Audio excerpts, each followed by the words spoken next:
So the Secretary of Defense, Pete Hegseth, went to go speak at the NATO headquarters in Brussels the other day. So this was from 3 days ago in Brussels at a NATO defense ministerial meeting. Now hold on, John. There's Claire's. Appreciate the follow. It is great to be here. That face, hold on, let's go back to that face. That face is great, man. With my wife, Jenny, who's been meeting with families of U.S. troops, both here in Germany, and we're heading to Poland right after this as well.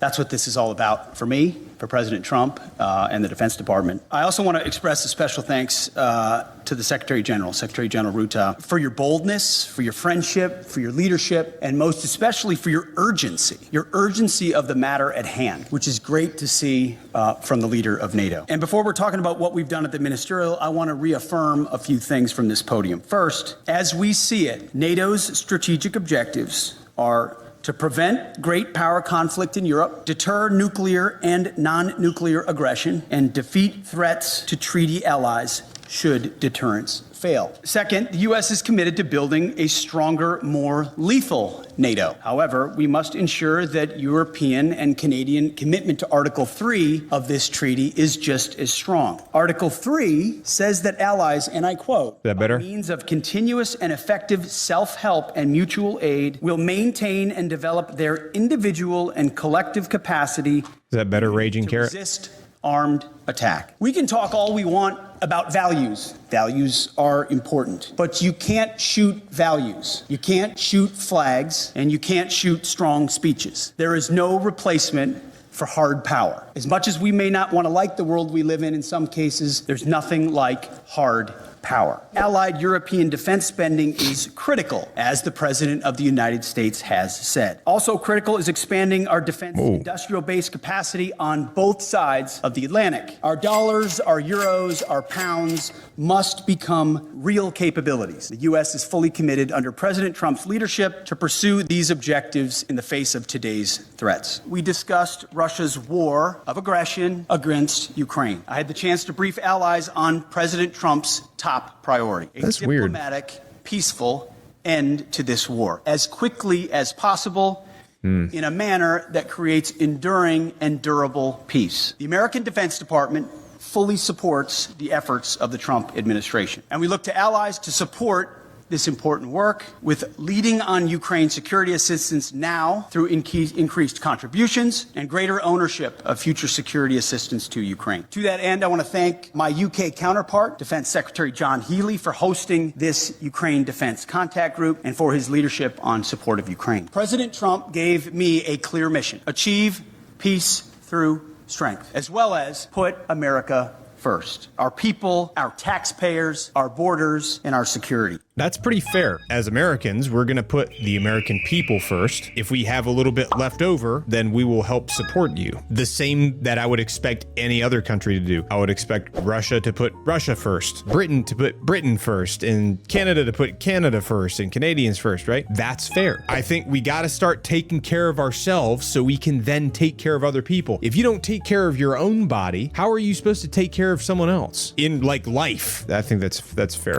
We are doing this by reviving the warrior ethos, rebuilding our military, and reestablishing deterrence. NATO is a great alliance. He believed in a strong relationship with Europe. However, by the end of Eisenhower's presidency, he was concerned that Europe was not shouldering enough of its own defense, nearly making, in Eisenhower's words, quote, a sucker out of Uncle Sam. Well, like President Eisenhower, this administration believes in alliances, deeply believes in alliances. But make no mistake, President Trump will not allow anyone to turn Uncle Sam into Uncle Sucker. The purpose behind why he's saying that whole thing is because one of the things that President Trump ran on, when he was running for office still, he feels like we've been paying a huge majority of NATO's budget and we've been supporting it, and like we've been getting a super short end of the stick. $860 billion came from the United States. So this chart is is based on just total spending. Now, the next one is based on GDP. Poland spends more based on their GDP than the United States, but the United States still spends more based on their GDP than every other country combined. Bottom line is that NATO spending is massively supported by the United States. And so they feel like we're getting kind of screwed because we're just spending all this money and not really getting a lot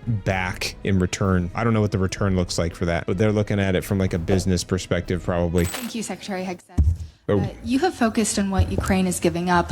What concessions will Putin be asked to make? I would start by saying the arguments that have been made that somehow coming to the table right now is making concessions to Vladimir Putin outright that we otherwise, or that the president of the United States shouldn't otherwise. Hold on, let me address this. Was the door behind you open, says Raging Carrot? Yes, it was. And the reason why is so that my cat can come in and out as it pleases. And he's down here right now. Hold on. See, here he is. What a good boy. And here, purring kitty.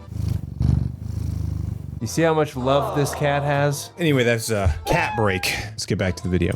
Make. I just reject that at its face. There's a reason why negotiations are happening right now, just a few weeks after President Trump was sworn in as President of the United States. Vladimir Putin responds to strength. In 2014, he invaded Crimea, not during the presidency of Donald Trump. Over 4 years, there was no Russian aggression from 2016 to 2020. In 2022, Vladimir Putin took aggression on Ukraine. Once again, not while President Trump was President of the United States. So any suggestion that President Trump is doing anything other than negotiating from a position of strength is on its face ahistorical and false. So when you look at what he may have to give or take, what's in or what's out in those negotiations, we have the perfect deal maker at the table from a position of strength to deal with both Vladimir Putin and Zelensky. No one's going to get everything that they want. That's spot on. Nobody's going to get everything they wanted. Zelensky wants a whole lot of stuff, and he's not going to be able to, he's going to have to get some of it. Putin's definitely not going to get everything he wants either, but he's going to get some, and hopefully we'll be able to get some too. Some of the results that we want. Understanding who committed the aggression in the first place, but I challenge anyone else to think of a world leader at this moment who with credibility and strength could bring those two leaders to the table and forge a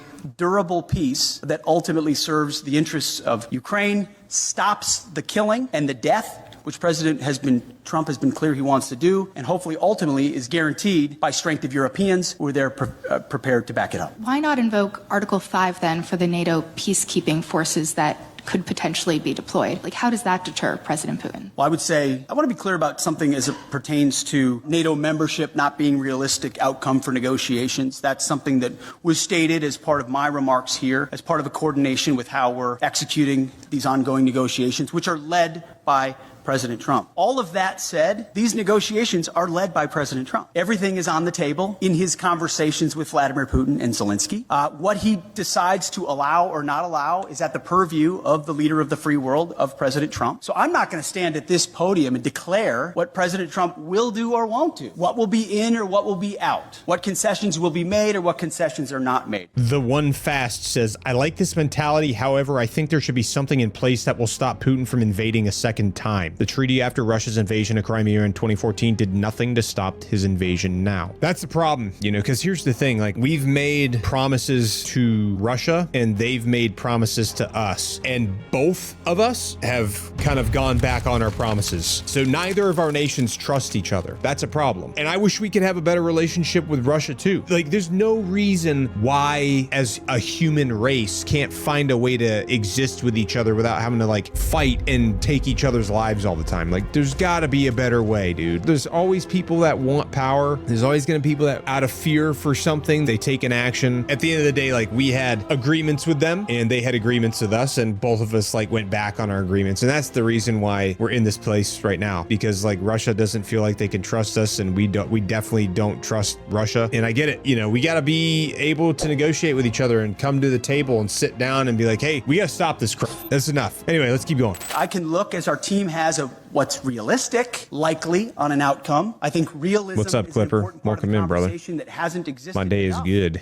Hope yours is too. Conversations amongst friends, but simply pointing out realism, like the borders won't be rolled back to what everybody would like them to be in 2014, is not a concession to Vladimir Putin. It's a recognition of the hard power realities on the ground after a lot of investment and sacrifice, first by the Ukrainians and then by allies, and then a realization that a negotiated peace is going to be some sort of demarcation that neither. Gnarly smiley play. I like that. If we could just get our leaders to spend 3 months in a barracks together and touch PPs while they PT, all would be good. He has a good point. Given the position you've now staked out, what leverage exactly is Ukraine being left with, especially if the U.S. also plans to wind down its military aid? And then quickly, if a NATO ally is attacked by Russia or any country, will the U.S. unequivocally uphold its obligations under Article 5, regardless of that country's... Well, we've said we're committed to the alliance, and that's part of the alliance, right? You pointed out Article 5, you point out Article 3. It's just a cheap, I'm not saying it's cheap coming from you, but it's just a cheap political point to say, oh, we've left all the negotiating cards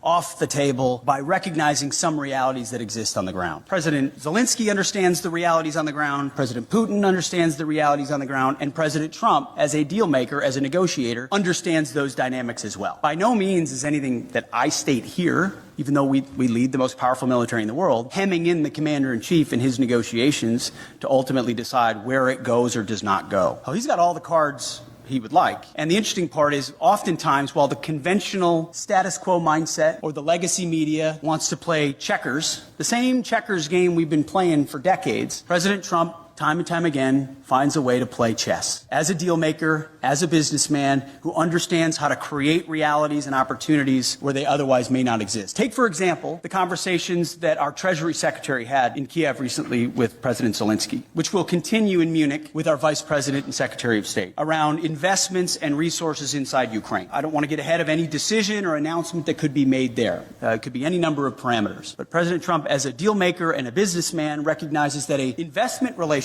with Ukraine, ultimately in the long term for the United States, is a lot more tangible than any promises or shared values we might have, even though we have them. There is something to relationships and deals in real ways, whether militarily or economically or diplomatically, that he sees that are possibilities that could forge together a lot of opportunities to show that solidarity that Vladimir Putin will clearly recognize. That's one of any number of other opportunities that this president will leverage in these high-stakes negotiations. So I just reject on its face the premise that somehow President Trump isn't dealing with a full set of cards when he's the one that can determine ultimately what cards he holds. The one fast said off topic, but I recently saw that Russia bombed the Chernobyl radiation protection dome. I saw that, and the news that was coming out of there, based on what the Ukrainian sources were saying, was that a Russian drone flew into that protection dome for Chernobyl. And then I've also heard pro-Russian channels saying that it was Ukraine that did it because it makes more sense for Ukraine to have done it themselves to themselves than for the Russians to do it. Now I don't know. I thought it was the Russians because originally the media I saw, it said that. Now I just don't know. The fact is that a drone flew into the protective dome for the Chernobyl radiation and caused a fire and blew a hole in the open side of it, right? Now, who did it and for what purpose? I don't know. Doesn't make any sense to me unless somebody's trying to use it for some purpose to gain something. I don't know. You've spoken about trying to force both Putin and Zelensky to the table. Can you give a guarantee that no deal will be forced on Ukraine that they do not want to accept, and also that you will include Europe in the negotiations about an issue that concerns European security? And can you tell us whether the US will continue to supply arms to Ukraine during any negotiations? Well, to the first part of your question, that's not ultimately my decision. The President will lead these negotiations alongside our Secretary of State, our National Security Advisor, and numerous other officials that will be involved. And ultimately, we've played our role in talking to our NATO allies about what that would look like.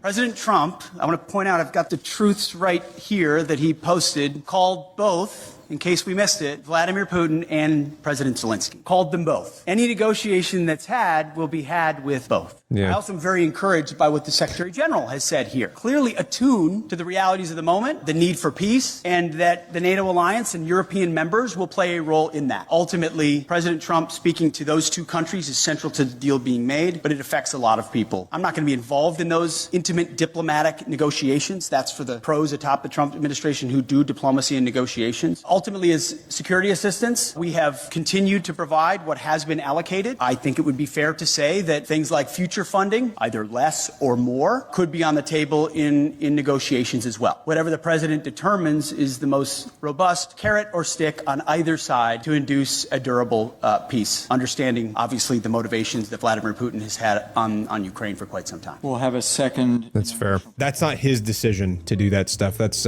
president's decision, and it's like the ambassadors to those nations. I don't know what the billet description of the Secretary of Defense is. Let's see if there's one available. So I'll read one that's based off of what Grok says. So the Secretary of Defense is the head of the U.S. Department of Defense and serves as the principal defense policy advisor to the president. Their primary responsibilities include, number one, overseeing the military, directs the operations, policies, and strategy of the Army, Navy, Air Force, Marine Corps, and Space Force. Number two, defense policy and strategy, develops and implements national defense strategies and military policies. Number three, advising the president, provides counsel on military matters, national security, and defense spending. Number four, managing the Pentagon, supervises the Department of Defense's massive budget, personnel, and resources. Number five, military readiness and modernization, ensures that the U.S. military remains capable, well-equipped, and prepared for current and future threats. Number six, international defense relations, working with allies and global defense partners to enhance military cooperation. Hopefully that answers that question. That I learned something from that. I'll probably dad dump most of it because I can't maintain all of this stuff in my head all the time. It's hard to maintain all this. Good afternoon. Mr. Secretary, two questions, please. The first one regarding the new defense investment pledge. When you and President Trump speak about raising it to 5%,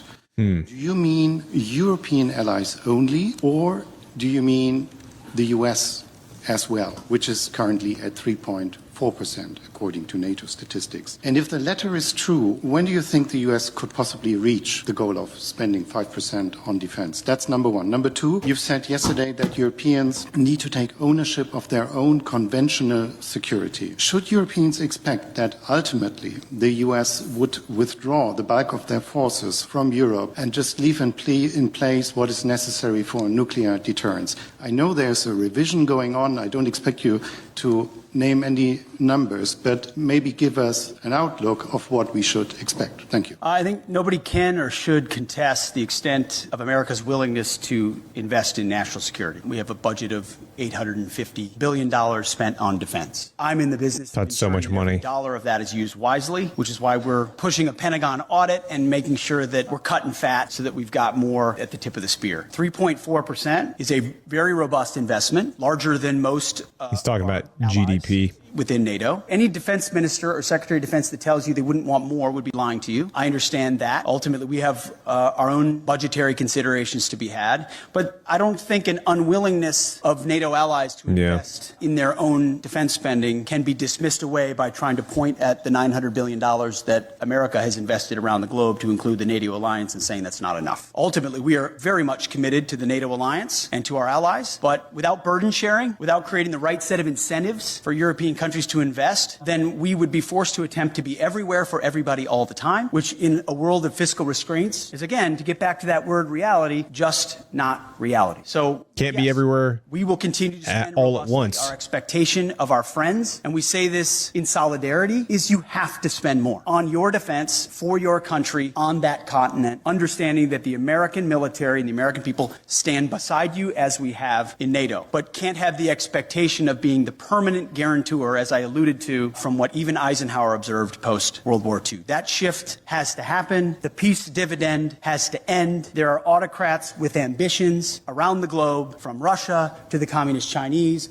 Either the West awakens to that reality and creates combat multipliers with their allies and partners, to include NATO, or we will abdicate that responsibility to somebody else with all the wrong values. You mentioned Europe. We have not said in any way that we're abandoning our allies in Europe. There have been no decisions based on troop levels. Again, that's a discussion to be had by the commander-in-chief in these high-stakes negotiations. And that would most likely come later on. But there is a recognition that the ambitions of the ambitions Slithery snake Chinese are a threat to free people everywhere, to include America's interests in the Pacific. It makes a lot of sense, just in a common sense way, to use our comparative advantages. European countries spending here in defense of this continent, in defense of allies here, against an aggressor on this continent with ambitions. That strikes me as the right place to invest. And I don't say that in a condescending way. I say that in a common sense, practical way. Investing in defense on the continent makes sense. We support that as well. It also makes sense comparatively and geographically for the United States, along with allies in the Pacific, Japan and South Korea and the Philippines and Australia and others, to also invest in allies and partners and capabilities in the Pacific to project power there in service of deterrence. That deterrent effect in the Pacific is one that really can only be led by the United States. We wish we could lead everywhere at all times. We will stand in solidarity with allies and partners, encourage everyone to invest in order to have force multiplication of what we represent, but it requires realistic conversations. It's tough. It's tough to be everywhere all at the same time, man. I don't mean to look at you, just saying anyone that suggests its abandonment are trying to drive a wedge between allies that does not exist. We are committed to that NATO alliance. We understand the importance of that partnership, but it can't endure on the status quo forever. In light of the threats we face and fiscal realities, Europe has to spend more, NATO has to spend more, has to invest more, and we're very encouraged by what the Secretary General has said. And frankly, by behind closed doors, what a lot of our allies have said as well, acknowledging that reality. And that's why when I say make NATO great again, it's what President Trump set out to do in 2017. Yes. His faces are like the best. President Trump is abandoning NATO. He's turning his back on our NATO allies. That's what the headlines read in 2017 and 2018. He is very animated. What actually happened? Tough conversation. I'm so good at this, he says. Even more investment to the point where now almost every NATO country is meeting the 2% goal. Make emotes of his face, please. Now European countries You might need his permission, yeah. And President Trump continues to ring the alarm bell that even more investment is required considering where we are. I think what he's saying is good, too. It's like, we want you guys to be more in charge of your budget here and the security of Europe and like taking charge and taking responsibility for your defenses. We want to spend less here. We've been footing the bill for such a long time. You know, it's time for NATO and all the nations in NATO over in Europe to step up to the plate and take responsibility. I think that's what he's trying to say. I also think it's important that he's mentioning, hey, look, this isn't because we're trying to break from NATO or step away from NATO, because there are a lot of bad actors out there that are trying to drive a wedge between the United States and all of Europe to try to convince us that our relationships aren't as good as they used to be. Because I think that we still have a close relationship with them. We work constantly with partner nations in NATO and across Europe all the time. So our relationship is still strong. It's just that they are saying, hey, look, you know, it's time to start footing the bill a little bit more, and we're going to start spending less on this stuff because we need to focus on us and taking care of our people, because we have a lot of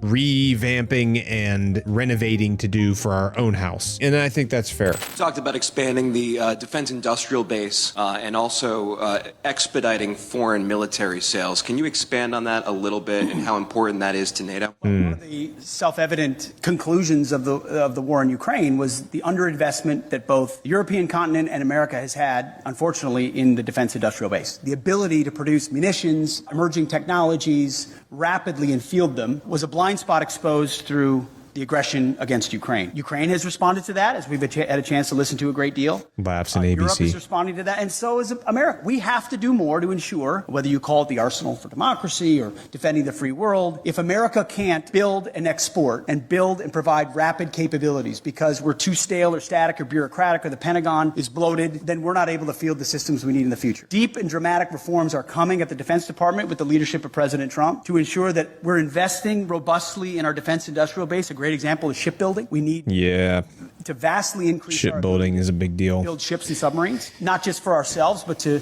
honor obligations to our allies as well. Foreign military sales is another thing I mentioned this morning with the Secretary General. Whatever the system is, we need to reform that process so it's quicker. So a request today isn't delivered 7 years from now, but 3 years from now with less red tape and with the most efficient and effective technology possible. We hear that from our allies, and that's part of being a good faith partner. Yeah. We're going to invest in our defense industrial base. We're going to make sure foreign military sales are as rapid as possible, which again is a force multiplier for American power, which is something we want to do in a contested world. Satya from NHK, the Japanese TV station. Thank you very much. I would like to ask about China. As you mentioned that U.S. will be prioritizing and deterring China.